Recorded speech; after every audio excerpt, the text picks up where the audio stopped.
नमस्कार बच्चों, कैसे हैं आप सब। आज हम 19वें राष्ट्रमंडल खेल पाठ के प्रश्न उत्तर करेंगे। बच्चों, सबसे पहले हम इसके शब्द अर्थ करते हैं। पहला शब्द है बहुराष्ट्रीय। बहुराष्ट्रीय का मतलब होता है अनेक राष्ट्रों यानी कि देशों से संबंधित। सर्वसम्मति, सभी की इच्छा के अनुसार। पारंपरिक, परंपरा के अनुसार। प्रेरणादायी, प्रेरणा देने वाला। तात्कालिक, उस काल का। धावक, दौड़ने वाला। विविध, अलग अलग। बेहतरीन मतलब श्रेष्ठ। ये इसके शब्द अर्थ हैं। अब बच्चे, ये मौखिक प्रश्न है, इनके आंसर आपने संक्षिप्त में देने हैं। पहला प्रश्न है, 19वें राष्ट्रमंडल खेलों का आयोजन कहाँ हुआ था। 19वें राष्ट्रमंडल खेलों का आयोजन भारत की राजधानी दिल्ली में हुआ था। अगला प्रश्न है, राष्ट्रमंडल खेलों का आयोजन पहली बार कब हुआ। राष्ट्रमंडल खेलों का आयोजन पहली बार ओंटारियो, जो कि कनाडा में है, के हैमिल्टन शहर में हुआ था। अगला प्रश्न है, राष्ट्रमंडल खेलों की नीतियां क्या हैं। मानवता, समानता और नियति। नियति मतलब होता है आवश्यकता।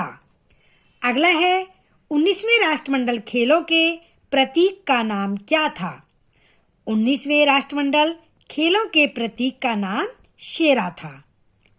अगला है, 19वें राष्ट्रमंडल खेलों का उद्घाटन कहाँ हुआ था। दिल्ली के जवाहरलाल नेहरू स्टेडियम में हुआ था। ये संक्षिप्त उत्तर हैं बच्चों। ये आपने अपनी नोटबुक में नहीं लिखने, इन्हें आपने बस पढ़ना है यहाँ से। अगला है लिखित प्रश्न। ये आपने अपनी नोटबुक में करने हैं। राष्ट्रमंडल खेल क्या है। बच्चों, राष्ट्रमंडल खेल एक अंतर्राष्ट्रीय बहुखेल प्रतियोगिता है। बहुखेल मतलब बहुत सारे खेल, जिसमें राष्ट्रमंडल देशों के एथलीट शामिल होते हैं। इसमें कई खेल एक साथ खेले जाते हैं। इनका आयोजन हर 4 साल बाद होता है। अगला प्रश्न है, राष्ट्रमंडल खेलों के आयोजन के पीछे क्या उद्देश्य है। राष्ट्रमंडल खेलों के आयोजन के पीछे आपसी शांति और सौहार्द की भावना है, यानी कि यही उद्देश्य है। सौहार्द मतलब भाईचारा। अगला प्रश्न है, राष्ट्रमंडल में कौन कौन से देश शामिल हैं। राष्ट्रमंडल में 53 देश शामिल हैं, जो धरती के सभी महाद्वीपों पर फैले हुए हैं। अगला है, शेरा को किसकी निशानी माना गया है। शेरा को शौर्य, साहस, शक्ति और भव्यता की निशानी माना गया है। अगला प्रश्न है, 19वें राष्ट्रमंडल खेलों का आयोजन कब से कब तक हुआ। 19वें राष्ट्रमंडल खेलों का आयोजन 3 अक्टूबर से 14 अक्टूबर तक हुआ। अगला प्रश्न है, 20वें राष्ट्रमंडल खेलों का आयोजन कब और कहां किया जाएगा। बच्चों, ये कहां किया गया आएगा, जाएगा की जगह क्या आएगा, गया। 20वें राष्ट्रमंडल खेलों का आयोजन 2014 में ग्लासगो, स्कॉटलैंड में किया गया। ये हो चुके हैं, ठीक है। अगला, सही पर निशान लगाना है। पहले राष्ट्रमंडल खेलों का आयोजन हुआ था, कहाँ हुआ था, हैमिल्टन में। इन खेलों को कॉमनवेल्थ गेम्स का नाम दिया गया। कब दिया गया था, 1978 में, यानी कि 1978 में। राष्ट्रमंडल खेल जो देश हैं उसकी कितनी संख्या है। राष्ट्रमंडल देशों की संख्या 53 है। राष्ट्रमंडल खेलों की महान परंपरा है, क्या है, महारानी की बेटन रिले। 19वें राष्ट्रमंडल खेलों की प्रेरणादायी पंक्ति है, आएं और खेलें। जैसे स्लोगन बोल सकते हैं हम कि यहाँ पर क्या है जिससे लोगों को प्रेरणा मिलती है, आएं और खेलें। अगला है बच्चों, सही गलत। राष्ट्रमंडल खेलों का आयोजन हर 4 साल में एक बार होता है। यस, सही है। पहले राष्ट्रमंडल खेलों का नाम ब्रिटिश एम्पायर गेम्स था? बिल्कुल सही है।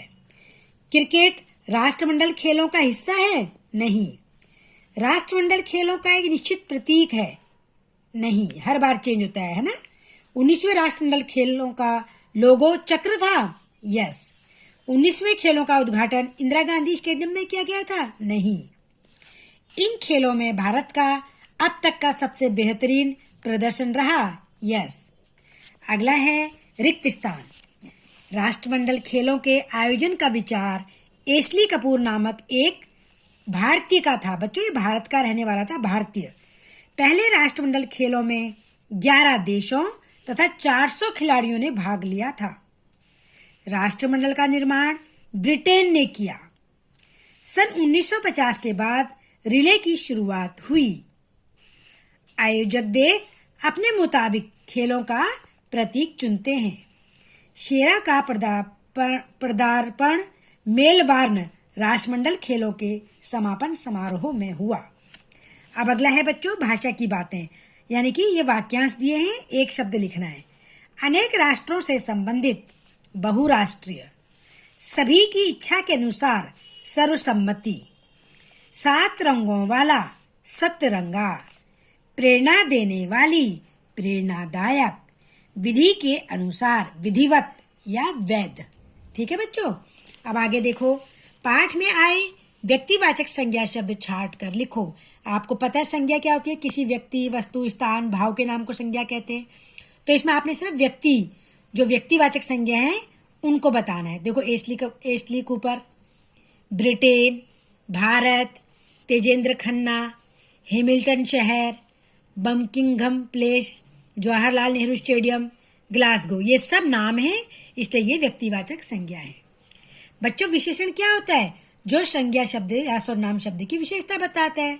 एशली कपूर एक थे। कौन थे? भारतीय थे। तो भारतीय कितने थे? वो एक थे, यानी कि भारतीय की विशेषता बता रहा है, तो एक आ जाएगा। राष्ट्रमंडल खेल 3 नीतियों को मानते हैं। कौन से खेल? राष्ट्रमंडल। और कितनी नीतियां? 3 नीतियां। तो ये दोनों विशेषण हैं। खेलों की महान परंपरा महारानी की बेटन रिले है। कौन सी परंपरा? महान परंपरा। ऊपर की ओर सक्रिय यह सतरंगा चक्र मानव आकृति में दर्शाया गया है। कौन सा चक्र? सतरंगा। कौन सी आकृति में? मानव आकृति। तो ये दोनों विशेषण हैं। आपको पता है संज्ञा या सर्वनाम शब्दों की विशेषता बताने वाले शब्द ही विशेषण कहलाते हैं। तो बच्चों, ये सारे विशेषण हैं।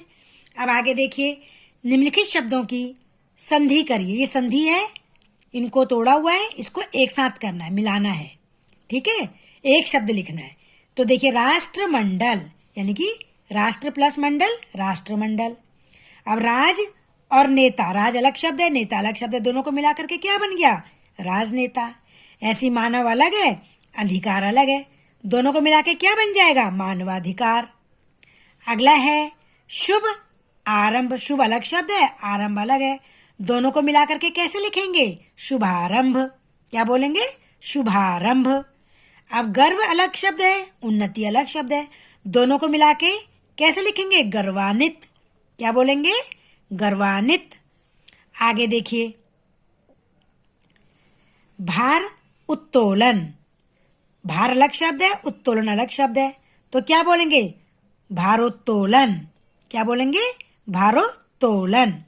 तो बच्चों, ये 2 शब्द हैं, इन 2 शब्दों को मिला करके एक शब्द बनाना है। तो ये आपका अभ्यास कार्य हो गया। ये अभ्यास कार्य आपने अपनी बुक में पूरा करना है और नोटबुक में आपने ये जो लिखित प्रश्न हैं, ये लिखित प्रश्नों के उत्तर लिखने हैं और सारा काम आपने अपनी बुक में ही करना है। जो ये शब्द अर्थ हैं, ये शब्द अर्थ भी आपने अपनी नोटबुक में सुंदर सुंदर हैंड राइटिंग में करने हैं। और बच्चों, जो इसके कठिन शब्द हैं उनको आपने 2-2 बार बोलना है। जब आप 2-2 बार पढ़ेंगे इसको तो आपको इनको बोलना आ जाएगा। जैसे देखिए, ये वाले शब्द हैं। ये 19वें राष्ट्रमंडल खेलों में निम्नलिखित 17 खेल शामिल किए गए थे। तीरंदाजी, ठीक है, तीरंदाजी, जल क्रीड़ा, एथलेटिक्स, बैडमिंटन, मुक्केबाजी, cycling, gymnastics, hockey, lawn ball, netball, rugby, 7S, shooting, squash, table tennis, tennis, भारोत्तोलन और कुश्ती। ये टफ शब्द है बच्चों, टफ मतलब कठिन शब्द हैं। इनको आपने बार बार जब बोलेंगे आप इनको बार बार तो आपकी अच्छा से अभ्यास कार्य हो जाएगा, फिर आपको इनको बोलने में कोई प्रॉब्लम भी नहीं होगी। अब आप ये काम को सुंदर सुंदर अपनी कॉपी में करिए। धन्यवाद बच्चों।